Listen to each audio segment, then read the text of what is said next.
terceiro e último debate desse primeiro turno entre os candidatos à presidência da República nas eleições de 2022 será realizado nesta quinta-feira pela Rede Globo. O evento terá início às 10h30 da noite e será dividido em 4 blocos. O debate será mediado por William Bonner e, de acordo com a programação da emissora, poderá durar até a 1h40 da manhã de sexta. Os candidatos Ciro Gomes, Jair Bolsonaro, Luiz Felipe Dávila, Simone Tebet, Lula, Soraya Tronic e Padre Kelmon já confirmaram presença. Seguindo a lei eleitoral, foram convidados os candidatos de partidos com representação no Congresso Nacional de no mínimo 5 parlamentares e sem impedimento na Justiça. O primeiro e terceiro bloco serão de temas livres, o segundo e o quarto com temas determinados pela Globo. Ao final do quarto bloco, cada candidato fará suas considerações finais. As perguntas em ordem sorteada previamente serão feitas sempre de candidato para candidato. Depois do fim do debate, cada presidenciável será conduzido à sala de imprensa, onde terá a possibilidade de conceder uma entrevista coletiva. Com esse destaque, a gente abre o programa desta quinta-feira. Vamos a Brasília. José Maria Trindade, a sua expectativa, Zé, para esse último debate do primeiro turno da eleição desse ano. Boa noite, Zé. Pois é, estou chegando exatamente lá do TSE, na sala que foi montada lá para acompanhar o processo de votação em todo o país, viu? Muito boa noite, meu caro Vitor. Boa noite, compadre Augusto. Muito boa noite, Ana. Boa noite, Fiuza. Boa noite, Diogo. E uma boa noite especial a você que nos acompanha aqui nos Pingos nos Is.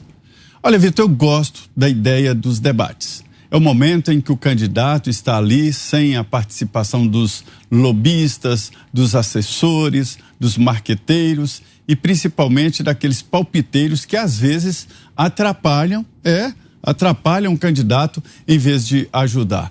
Então lá, lado a lado, falando cada um do seu jeito, estarão os candidatos e você tem a possibilidade de comparar, inclusive ali, algo mais do que simples programas que são registrados na Justiça Eleitoral. Tradicionalmente aqui no Brasil, e esta foi uma herança da disputa americana lá nos Estados Unidos, o debate sempre foi tradicional, perdeu aquele impacto total de antes, mas sempre foi muito importante e o Brasil acabou herdando esta cultura do debate que eu acho muito bom.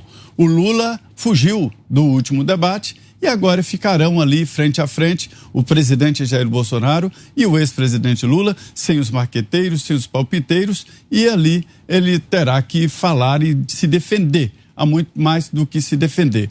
Nesses debates, os candidatos ficam ali fragilizados, que eles estão acostumados a andar com equipes para todo lado. E ali será ele e o público para entender qual é a sua proposta. Nós temos aqui tradição de que esse debate, que já se transformou em tradicional, mudou até resultados de eleição. O Lula perdeu a eleição em 2 debates.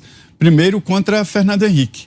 Entenderam ali que ele amarelou. Chegou à conclusão que não teria condições de governar o país, perigo de vitória, e aí ele amarelou e ficou irreconhecível nesse debate com Fernando Henrique. E depois com Collor de Mello. Ele, até então, seria o vitorioso, estava na frente, né? Mas depois do debate, tudo mudou, tudo virou, né? Então, esse debate é muito importante. Nós estamos numa disputa muito polarizada. A despeito aí de todas as pesquisas, de sobe e desce, a eleição está aberta. O brasileiro, ele tem ali a cultura de decidir na hora de apertar o botão. É por isso que até desistiram de fazer a tradicional boca de urna, né? Ali na cabine de votação é a urna, a responsabilidade e o eleitor. Então eu acho muito importante e nós vamos acompanhar aqui passo a passo na Jovem Pan essa disputa final entre os candidatos, né? Agora você, Ana, sua expectativa para o debate da Globo hoje? Vitor, eu acredito que eles devam colocar aí, todos os candidatos, colocar o presidente Bolsonaro como um alvo único, embora o ex-presidente ex-presidiário, e ele tem ex-presidiário na biografia porque ele foi preso por corrupção, né, lavagem de dinheiro, e então isso é difícil de apagar de um debate presidenciável. Eu acho que a palavra corrupção ela será dita várias vezes, como foi na Band, tanto que logo depois o próprio Lula ficou um pouco perdido ali no debate da Band, diante dessa palavra ser trazida em tantos momentos por tantas pessoas, né, jornalistas, os outros candidatos, e depois ele meio que se afastou, saiu aí do spotlight, né, dos holofotes, para ver se amenizava um pouco a temperatura em relação ao passado nefasto, não apenas do PT, mas o que o PT fez com o Brasil. Interessante que eu estava vendo recentemente um vídeo de duas pessoas discutindo, conversando de maneira, uma eleitora do Bolsonaro, outra pessoa eleitora do Lula, e as duas pessoas discutindo de maneira até civilizada, e a pessoa que votava no Lula disse o seguinte: não, porque agora nós temos a esperança do presidente Lula consertar o que está errado no Brasil. E aí o eleitor do presidente Bolsonaro disse: mas espera aí, o Lula teve quantos anos, né? O petismo esteve quantos anos comandando aí nas rédeas do avião Brasil da nação e não fez nada. E agora, em 4 anos, tudo degringolou, tudo piorou de uma maneira absurda, como se antes estivesse muito bem e que eles não tivessem colocado no nosso caminho aí esquemas de corrupção inacreditáveis que a gente só vê em filme, não é mesmo, Vitor? A Lava Jato veio, levantou o tapete dessa corrupção, tentaram durante muitos anos acobertar, né, o próprio mensalão, outros esquemas de corrupção que talvez nunca saberemos, mas veio a Lava Jato, deu um banho de justiça no Brasil. O brasileiro entendeu de fato, diante dos nossos olhos, todos os dias, durante 6, 7 anos, que peixes grandes estavam sendo presos exatamente por esquemas bilionários de corrupção, bilhões de dinheiro, bilhões de reais foram devolvidos aos cofres públicos. Então, Vitor, é muito difícil esconder isso tudo, né? E como a gente sempre fala aqui, a informação hoje, ela está na palma da mão do brasileiro.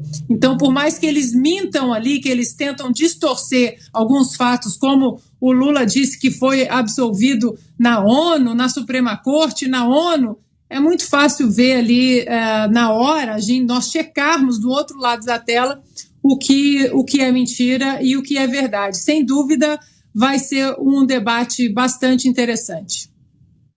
Você é o que espera, Fiuza? Temos 2 minutos e meio. Bom, eu espero aquela discussão, né?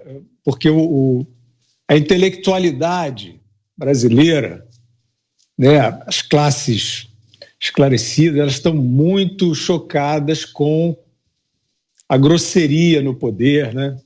Com os homens rudes, com os maus modos. O debate serve para isso, porque aí vem a Soraya e fala para o presidente não cutucá-la com a sua vara curta.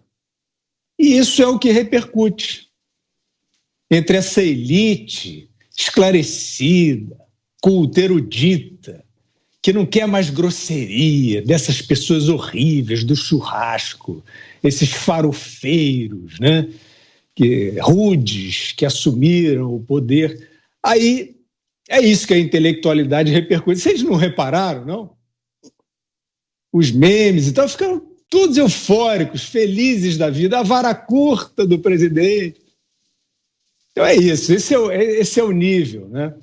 Agora, então não serve para nada realmente o debate, ainda mais num contexto como esse, em que se tenta criar um Lula honesto, que é impossível, e que se tenta fingir que o governo não existe, que o apoio, né, da população físico, né, que vai às ruas, o apoio à agenda que ele escolheu, que também não existe, que os resultados dessa agenda também não existem, então não adianta nada. E agora o Lula joga em casa. Porque foi lá, diante do William Bonner, que ele recebeu a maior peça da campanha dele. Foi candidato, o senhor não deve nada à justiça. Então, evidentemente que a gente espera, quer dizer, o Lula espera, né, que o Bonner vá abrir dessa vez, porque apareceu, né, a Receita está cobrando 18 milhões de reais do Lula. Uma bobagem, um troco, né? Mas aí eis que apareceu que esses 18 milhões sumiram num passe de mágica por uma ação do Gilmar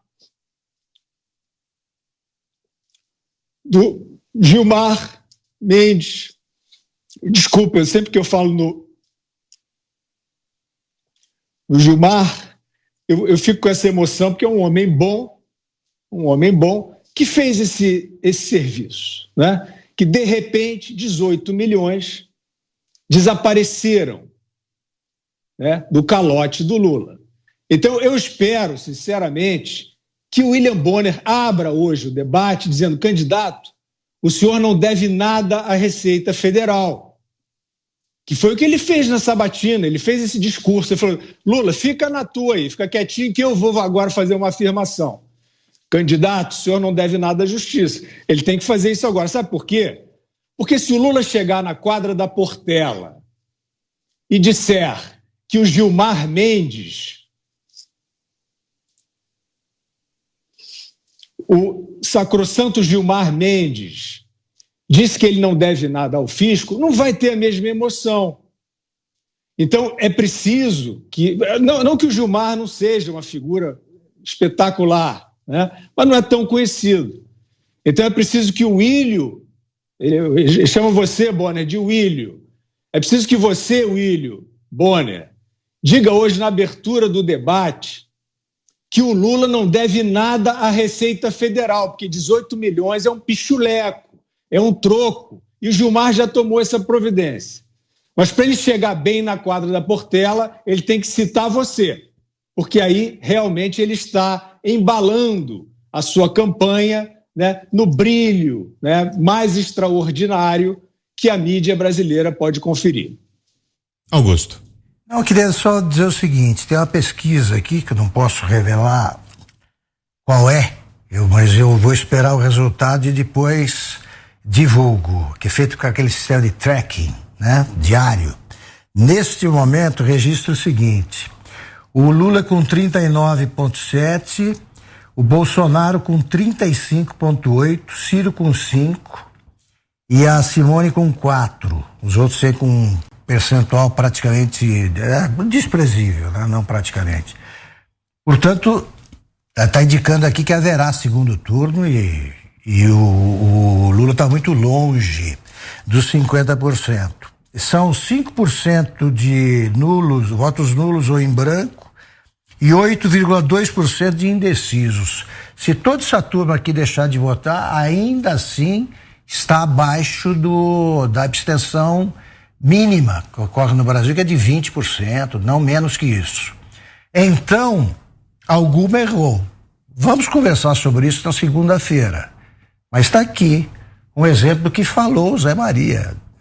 Uma diferença brutal entre duas pesquisas feitas, essa aqui é de hoje. É isso. Vamos ver depois.